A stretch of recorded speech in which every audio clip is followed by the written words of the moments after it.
With a relentless focus on excellence in healthcare, Pullman Regional Hospital presents the Health Podcast. If you hear you have a stress fracture, how stressed do you really need to be? Today we'll hear from Dr. Jesse Shaw, a sports medicine physician with Pullman Regional. He'll break down what stress fractures are, how they differ from broken bones, what they feel like, and how they heal. Welcome, Dr. Shaw. Thank you so much. So happy to be here. Just terrific to have you. So what is a stress fracture, and is it different than breaking a bone? Yeah, so I always say yes and no, right? So it's one of those complicated questions. So when we think of bone injury, bone pathology, I would say there's a continuum that goes from overuse injury to kind of an acute traumatic pathology. So you can think of them ranging from stress response, stress reactions, to stress fractures, and then to your broken bone or bony fracture that you then see.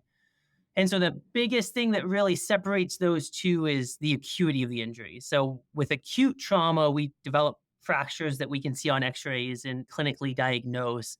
With stress fractures or stress responses, they're really overuse pathologies. So they develop from the inability of the bone to withstand external mechanical load, which ultimately results in structural fatigue of the bone itself, which again, we can see on different imaging than we can with regular fractures. Got it. Now, what types of activities or actions commonly cause stress fractures? Yeah, so stress fractures really are going to develop from any activity that causes repetitive mechanical loading. And so, not surprisingly, we see this typically in athletes or individuals who are very active. I think the statistics say something like 1/3 to 2/3 of runners have a history of some sort of bone stress injury, which includes stress fractures. Mm-hmm. And so the majority of them are found really in the lower extremity from individuals that are just grounding and pounding a lot. So your tibia, your fibula, your metatarsals, but it can also develop in upper extremities. So individuals, again, that do a lot of repetitive mechanics with their arms, such as rowers, people that throw the ball a lot, obviously your baseball players, but also Yeah. if you have a dog and you're throwing the ball a lot, you can develop stress fractures in your humerus and other bones in your arm. And what does a stress fracture feel like? So it really depends on where in that injury continuum you're at. I would say normally early on, people usually describe kind of a mild diffuse ache that occurs, usually specifically with activity or with working out. And then as that progresses and as you get closer to developing that real stress fracture, the pain becomes much more consistent with pretty much any activity. And the pain becomes much more isolated. And so you can typically tell where in that bone you're having that kind of pathological change. Yeah. My friend uses a ball chucker to chuck the ball for her dog Mhm. and developed a stress fracture and can't play pickleball anymore. It's just so disheartening. Yeah, and it's so funny that you mentioned pickleball. Pickleball right now is the number one sport in the country that is causing injury to Yeah. its athletes. And there's a couple, philosophies on why that is, but pickleball is a serious sport nowadays. And again, we're seeing a lot of patients in the clinic that have injuries and problems because of it. Yeah, and a lot of people are wondering, can stress fractures heal on their own or do they require treatment? Yeah, and so it depends on what you classify as treatment. Again, I know none of these answers are very direct, but if you don't change anything, if you don't change your activity, if you don't stop doing what you're doing, if you don't rest, then no, the stress fracture won't spontaneously heal. Mhm. So you have to initiate some sort of treatment or some sort of change depending on how you look at that. And so again, it really depends on where you're at in that bone stress response continuum. So, early on, we basically say rest, offloading whatever bone it is that's starting to develop some of that injury pattern.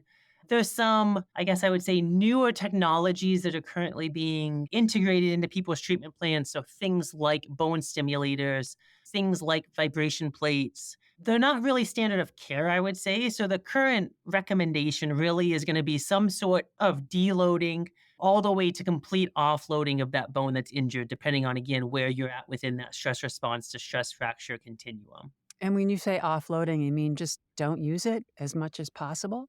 Yeah, so lower extremity offloading really would be, using crutches, using some sort of assisted device to just get the weight and get the mechanical strain off of that bone. Mhm. Your upper extremities, obviously a little bit different. We don't offload those, but it would be not using it. And so it would be looking at either again, simply avoiding the activity that's causing the strain, like with your friend throwing the ball. Hmm. Sometimes it can require us to put people in slings to really, really rest that extremity.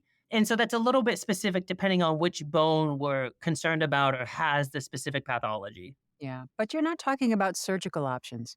I would say not in your standard diagnosis of stress fractures. There are surgical options that we do unfortunately need to consider in certain individuals that have specific jobs. So, military recruits, obviously, are professional athletes that are on a typically tight timeline and logistical schedule. We can do things like intermedullary rodding, whereas we put a metal rod into the bone to Hmm. allow that rod to take some of the weight and strain off of the actual cortex of the bone itself.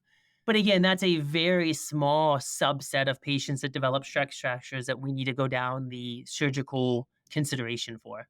Okay, got it. Now, if someone suspects they have a stress fracture, what should they do? Yeah, I think the first thing is to take a look at what's been going on. Obviously, if you can determine that you've had excessive training or you've been exposed to new demand on your body that increases your suspicion. I think the number one thing with all diagnoses that we really deal with is getting an appropriate and accurate diagnosis. And so, really, that's coming in and letting us evaluate you, letting us do any type of workup that may or may not need to be completed. X rays are pretty standard, obviously, with us here in orthopedics, but they most of the time actually will not show a stress response or a stress fracture, and we need to look at advanced imaging.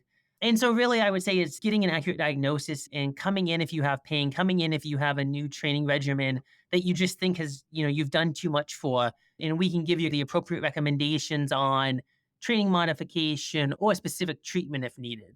Sure. And what does recovery from a stress fracture look like? Yeah, so not the answer that people are gonna want, but usually a long process.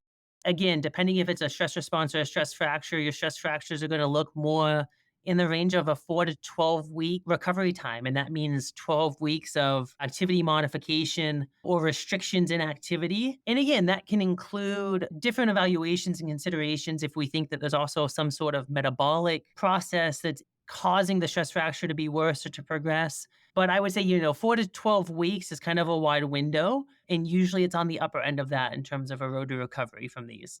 That's unfortunate. Is there anything else you'd like to add to our conversation? I wanna thank everyone for listening and trying to educate themselves, us trying to allow our patients to really know what's going on when they're in front of us is something key, and obviously, the more that we can educate them and provide them the knowledge before they ever come in, I think really sets up a good road to recovery. I know the big things with stress fractures is it seems like, and it really is a tricky diagnosis. Hmm. And sometimes it can be really difficult to treat. But ultimately, our job and our goal is to allow you to be as functional and active as you possibly can be. We use the mantra that exercise is medicine. Yes. So we really want to push that and we really want to individualize everyone's evaluations and treatment plans. And the goal is to get you back out doing the things that you want to do from a health and wellness perspective and just living your life the way that you can and maximizing what that looks like. Got it. Well, Dr. Shaw, thank you so much for being on the podcast today to bring us up to speed on stress fractures. We really appreciate you being here. Absolutely. Thank you so much for having me. And I look forward to seeing everyone in clinic and hopefully presenting some more information for you. Absolutely. And you can learn more about this subject, providers, and services at Pullman Regional Hospital at pullmanregional.org/orthopedics. This has been the Health Podcast from Pullman Regional. I'm your host, Deborah Howell. Thanks for listening and have yourself a terrific day.